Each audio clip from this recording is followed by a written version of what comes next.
नमस्ते बच्चों। कक्षा 8 विषय विज्ञान और अपना लेसन है 18वां वायु तथा जल प्रदूषण। Pollution of air and water मतलब अपने दिनों दिन जनसंख्या में बढ़ोतरी हो रही है, कारखानों में बढ़ोतरी हो रही है, तो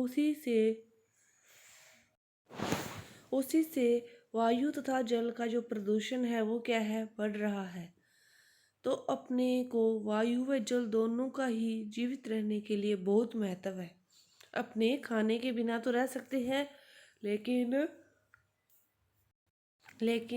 वायु तथा जल के बिना अपने नहीं रह सकते। वायु से अपने क्या ग्रहण करते हैं?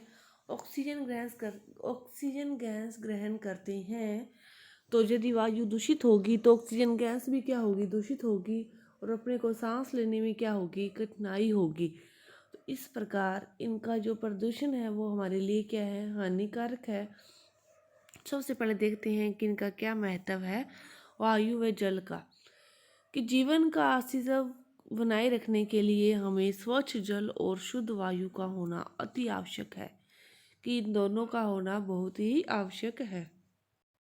वायु एवं जल जीवों की मूलभूत आवश्यकताओं में से एक है कि अपने इन दोनों के बिना नहीं रह सकते। तो खाने के बिना अपने एक दिन फिर भी रह सकते हैं। अतः हमारे जीवन के लिए पृथ्वी पर वायु और जल की शुद्धता बना रहना अनिवार्य है। यह दोनों की जो शुद्धता है बनी रहना क्या है, अनिवार्य है।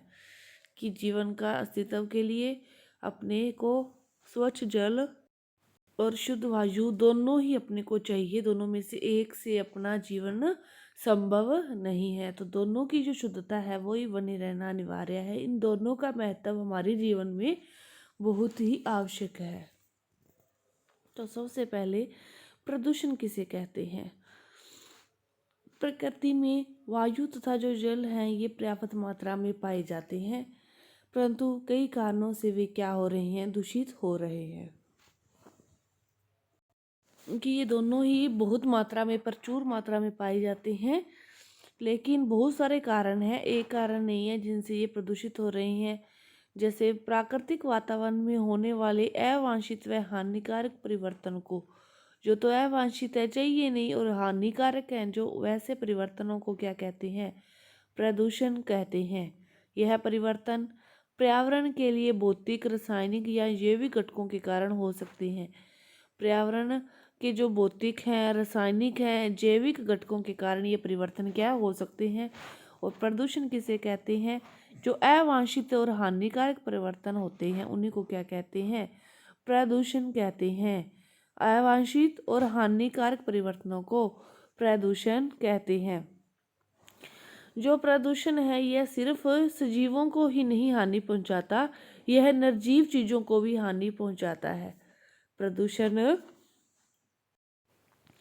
प्रदूषण सजीवों को ही हानि नहीं पहुंचाता, निर्जीवों को भी यह हानि पहुंचाता है। निर्जीवों को हानि कैसे पहुंचाता है? आपने ताजमहल का उदाहरण तो सुना ही होगा। ताजमहल एक ऐतिहासिक धरोहर है और उसका जो संक्षारण हो रहा है वो किसकी वजह से हो रहा है? प्रदूषण की वजह से हो रहा है। तो फिर वो क्या है? निर्जीव वस्तु ही ना। तो ये सजीवों को ही नहीं, निर्जीवों को भी हानि पहुंचाता है, दोनों को ही हानि पहुंचाता है। और हमारे पूर्वजों के समय पृथ्वी पर स्वच्छ वायु और शुद्ध जल मौजूद था। मतलब पहले क्या होता था, स्वच्छ वायु होती थी, शुद्ध जल होता था, तो बहुत कम बीमारियां होती थी और लोगों की जो उम्र है वो भी काफ़ी लंबी होती थी। लेकिन आजकल इनकी प्रदूषण की वजह से बीमारियां बहुत ज़्यादा हो रही है और जो उम्र का औसत है वो 50-55 तक ही रह चुका है। परंतु आज के समय में चाहे तो वो शहर हो चाहे गांव हो, हर जगह, एक जगह नहीं, हर जगह ही क्या है, प्रदूषण की समस्या है। पहले नहीं थी कहीं भी, लेकिन आजकल ना तो शहर इससे बचा हुआ है ना ही गांव इससे बचा हुआ है। हर जगह ही प्रदूषण की समस्या है। इस समस्या, प्रदूषण से सजीवों को तो हानि होती ही होती है, निर्जीवों को भी हानि हो रही है। और पहले जो थी, मतलब प्रदूषण नहीं था तो कोई भी बीमारी नहीं थी, लेकिन आजकल शहर गांव कोई भी इससे नहीं बचा हुआ है और बहुत सारी बीमारियां प्रदूषण से फैल रही है।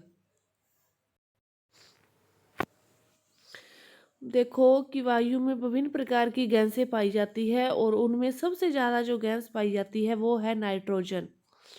सबसे ज़्यादा जो प्रतिशत है वो किसका है? नाइट्रोजन का। कितना है? 78%। फिर उस दूसरे नंबर पर है ऑक्सीजन, उसका कितना प्रतिशत है? 21। और जो कार्बन डाइऑक्साइड है उसका प्रतिशत कितना है? 0.03। एवं अन्य गैसें टोटल प्रतिशत कितना होता है? 100 होता है। तो इन तीनों को आप जोड़ोगे तो कितना हो गया?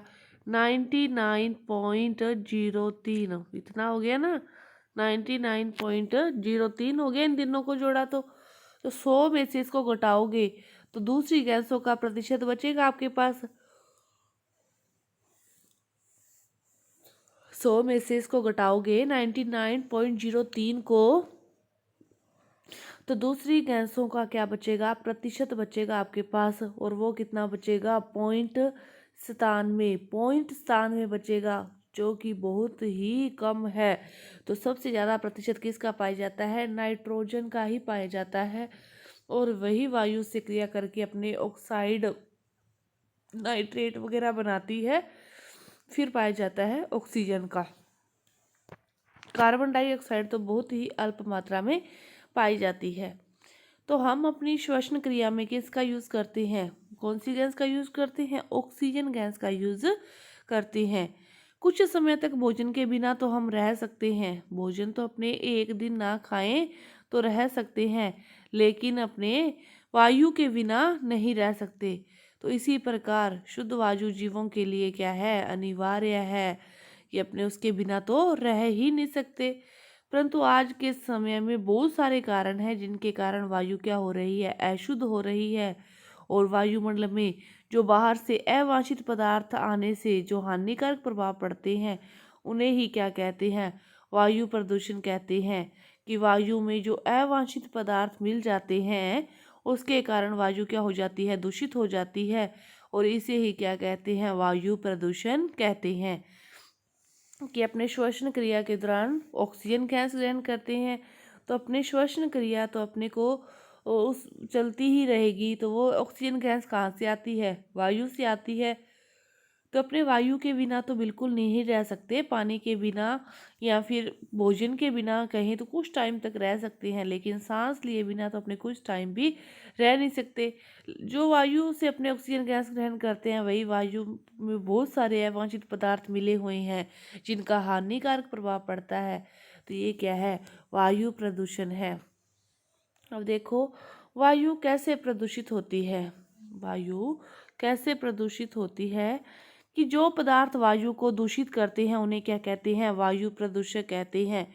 जो पदार्थ वायु को दूषित करते हैं उन्हें क्या कहते हैं? वायु प्रदूषक कहते हैं। और वायु प्रदूषक का जो प्राकृतिक स्रोत है, मतलब किसी के हाथ में नहीं है, प्रकृति के हाथ में है। कि जो प्रकृति के द्वारा जो वायु दूषित होती है वो स्रोत क्या है? ज्वालामुखी का फटना। कि ज्वालामुखी अचानक फट गई तो उससे बहुत सारी जो गैस निकलेगी वो किस में मिलेगी? वायु में मिलेगी। तो उससे भी वायु क्या होगी? दूषित होगी। वनों में लगने वाली आग, वनों में जो आग लग जाती है तो उससे भी बहुत सारा जो धुआं है वो किस में मिलता है? वायु में ही मिलता है। तो उससे भी वायु क्या हो जाती है? दूषित हो जाती है। और जो मानवीय स्रोत है, कि वायु को प्रदूषित करने वाले दोनों स्रोत हैं, प्राकृतिक भी है, मानवीय भी है। जो प्राकृतिक है ये तो किसी के हाथ में नहीं है और ना ही यह रोज के घटित होने वाली घटनाएं है। ये तो कभी कभार घटित होने वाली घटनाएं हैं। लेकिन जो मानवीय स्रोत है, फैक्ट्रियाँ, उनसे निकलने वाला धुआं, जो विद्युत संयंत्र है, स्वचालित वाहनों से निकलने वाला धुआं, ईंधन का दहन करते हैं तो उससे भी धुआं निकलता है। तो ये सारे जो है ये कौन करता है? मानव करता है। तो इससे भी क्या होती है? वायु दूषित होती है। ये चीज़ तो कभी कभार होने वाली है और ये क्या होती है? रोज डेली के जीवन में घटित होने वाली जो घटनाएं हैं ये क्या है? रोज घटित होती है। इसके बाद देखो कि वायु को प्रदूषित कौन कौन सी गैसें या कैसे करती है।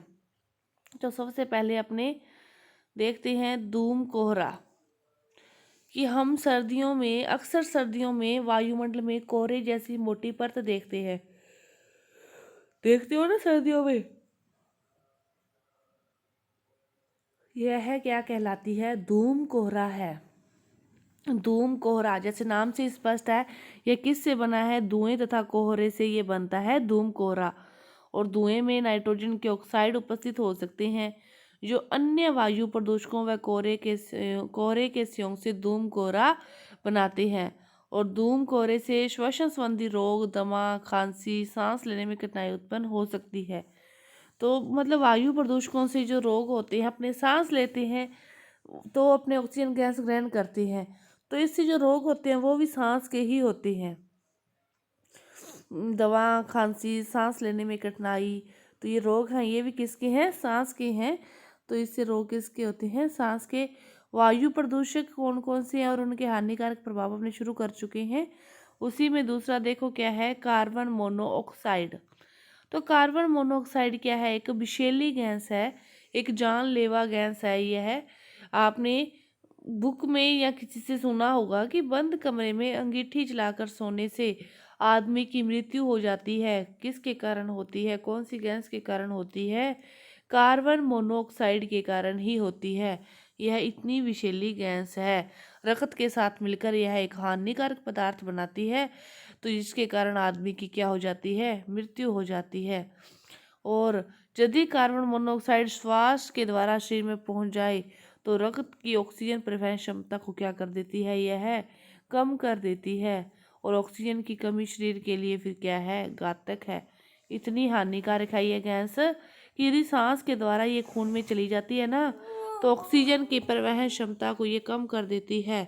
तो ऑक्सीजन की कमी शरीर के लिए क्या होती है?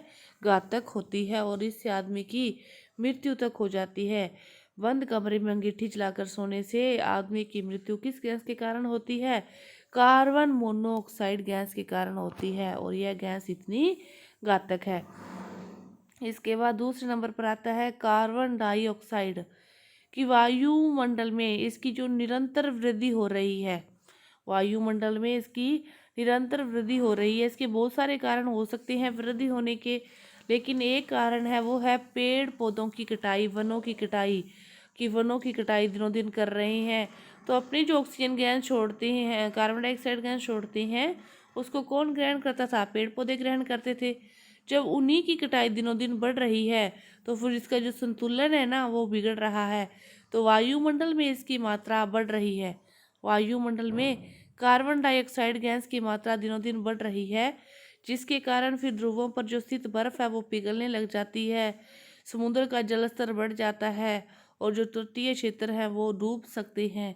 तो इस प्रकार ग्लोबल जो वार्मिंग है वो इसके कारण ही हो रही है कि पृथ्वी पर कार्बन डाइऑक्साइड गैस की जो मात्रा है वो दिनों दिन बढ़ रही है। इसी के कारण ही ध्रुवों पर जो स्थित बर्फ है वो पिघल सकती है, जिससे समुद्र का जलस्तर फिर बढ़ रहा है और तटीय क्षेत्र डूब रहे हैं। तो यह भी एक बहुत बड़ा कारण है वायु प्रदूषण का। इसके बाद नेक्स्ट है sulphur dioxide. Sulphur dioxide gas को श्वास में ग्रहण करने से दमा या ब्रोंकाइटिस जैसी बीमारियां होती है। इससे भी बीमारियां होती है सांस की, यदि इसको अपने श्वास ऑक्सीजन गैस के साथ इसको ग्रहण कर लेते हैं। यह गैस फेफड़ों को स्थायी रूप से क्षतिग्रस्त कर देती है, फेफड़ों को नष्ट ही कर देती है। इतनी हानिकारक गैस है यह। सल्फर के ऑक्साइड वायुमंडल में उपस्थित जलवाष्प के साथ मिलकर सल्फर के अम्लों का निर्माण करते हैं। यह क्या करते हैं? सल्फर के अम्लों का निर्माण करते हैं, और अम्ल वर्षा के साथ मिलकर अम्ल वर्षा का रूप भी सल्फर के ये ऑक्साइड ही लेते हैं। सल्फर के ऑक्साइड से बीमारियां भी होती है और अम्ल वर्षा भी होती है। तो सल्फर से दोनों होते हैं। अम्ल वर्षा जो होती है वो भी बिल्डिंगों के लिए, लोहे के लिए हानिकारक है। बिल्डिंगों का संक्षारण होता है, लोहे पर जंग लगती है, तो अम्ल वर्षा के कारण लगती है, तो उसके लिए भी हानिकारक है। और यदि उसको अंदर ग्रहण कर लिया जाता है तो उससे फेफड़े क्षतिग्रस्त हो जाते हैं, दमा जैसी बीमारियां हो जाती है। तो ये भी किसके कारण है? सल्फर डाइऑक्साइड के कारण है। इसके बाद है नाइट्रोजन के ऑक्साइड। तो ये गैसें भी वर्षा जल के साथ मिलकर अम्ल का निर्माण करती है, जो अम्लीय वर्षा का कारण बनता है। सल्फर भी और नाइट्रोजन भी, ये दोनों क्या बनते हैं, अम्ल वर्षा का कारण बनते हैं। और नाइट्रोजन के जो ऑक्साइड हैं, आंखों में जलन, श्वसन संबंधी रोग, मतलब ये सारे वायु प्रदूषण के कारण है। तो इन सभी से श्वसन संबंधी रोग तो कॉमन ही है, क्योंकि ये सभी ही जो वायु प्रदूषण के कारण है, तो वायु से ही अपने ऑक्सीजन गैस ग्रहण करते हैं, तो फिर ये सभी श्वसन संबंधी रोगों के कारण तो है ही है।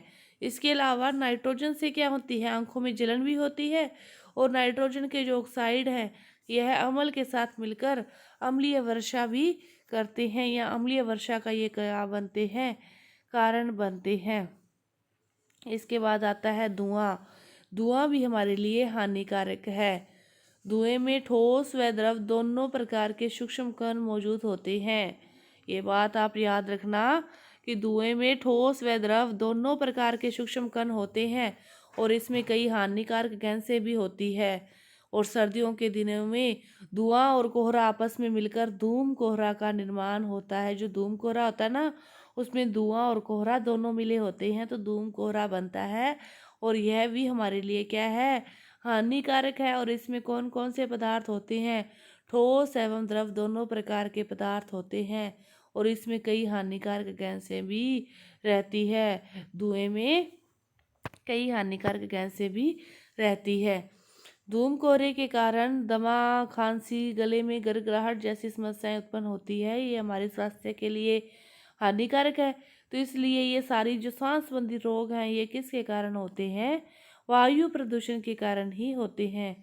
दृश्यता में कमी के कारण वाहन दुर्घटना की आशंका बढ़ जाती है, कि धूम कोहरे में अपने कोई साधन चला रहे हैं तो अपने वो शीशे पर जम जाता है, तो अपने को दिखाई नहीं देता, जिससे दुर्घटना बढ़ जाती है, दुर्घटना होने की संभावना बढ़ जाती है। इसके बाद आता है एरोसोल। एरोसोल भी वायु प्रदूषण का एक प्रमुख कारण है। तो वायु में जो निलंबित सूक्ष्म ठोस या तरल कण के जो बादल को क्या कहते हैं, एरोसोल कहते हैं। निलंबित सूक्ष्म ठोस या तरल, ठोस भी हो सकते हैं, तरल भी हो सकते हैं, इन्हें क्या कहते हैं, एरोसोल कहते हैं, ठोस हो चाहे तरल हो। तो क्लोरोफ्लोरोकार्बन भी एक ऐसा ही एरोसोल है। फ्रिज, एयर कंडीशनर इसके क्या है, उत्सर्जक हैं। क्लोरोफ्लोरोकार्बन एक क्या है, एरोसोल है, और इसको कौन छोड़ता है, फ्रिज। और जो एयर कंडीशनर एसी है, ये क्या है, इनको छोड़ते हैं, इसके उत्सर्जक हैं। और ये जो है क्लोरोफ्लोरोकार्बन, ये क्या करता है, ओजोन परत को क्षतिग्रसित करता है। ये इतना भयंकर वायु प्रदूषक है कि ओजोन परत को ही नष्ट कर देता है। और ओजोन परत को नष्ट होने के कारण जो सूर्य की पराबैंगनी किरणें हैं, वो सीधी धरती पर आती है, और जिसके कारण मनुष्यों में त्वचा कैंसर, मोतियाबिंद आदि रोग उत्पन्न होते हैं। और इससे पौधों में प्रकाश संश्लेषण की प्रक्रिया भी क्या होती है, प्रभावित होती है। किसके कारण, एरोसोल के कारण। तो ये सारे क्या थे, वायु प्रदूषक थे। और इसके बाद लेड भी क्या है, वायु प्रदूषक है। और लेड कहाँ से आता है, पेट्रोल, डीजल, जो बैटरियां हैं, और बाल रंगने के जो उत्पादों में ये क्या है, पाया जाता है। और लेड से भी मनुष्यों में कैंसर या पाचन संबंधी रोग उत्पन्न होते हैं। एरोसोल और लेड से कैंसर संबंधी और बाकी सभी से श्वास संबंधी रोग उत्पन्न होते हैं। और अम्लीय वर्षा के लिए कौन कौन है, सल्फर के ऑक्साइड और नाइट्रोजन के ऑक्साइड है, अम्लीय वर्षा के लिए जिम्मेदार होते हैं। और बाकी से लेड से और एरोसोल से कैंसर संबंधी रोग होते हैं, और बाकी सभी से श्वास संबंधी रोग होते हैं। और ये सभी क्या हैं, हानिकारक हैं, सारे घातक वायु प्रदूषक हैं। तो वायु के प्रदूषण के बारे में अपने इस चैप्टर में पढ़ा कि वायु के प्रदूषक कौन कौन से हैं। तो जो अगला है जल प्रदूषण के बारे में अपनी अगली वीडियो में पढ़ेंगे। धन्यवाद।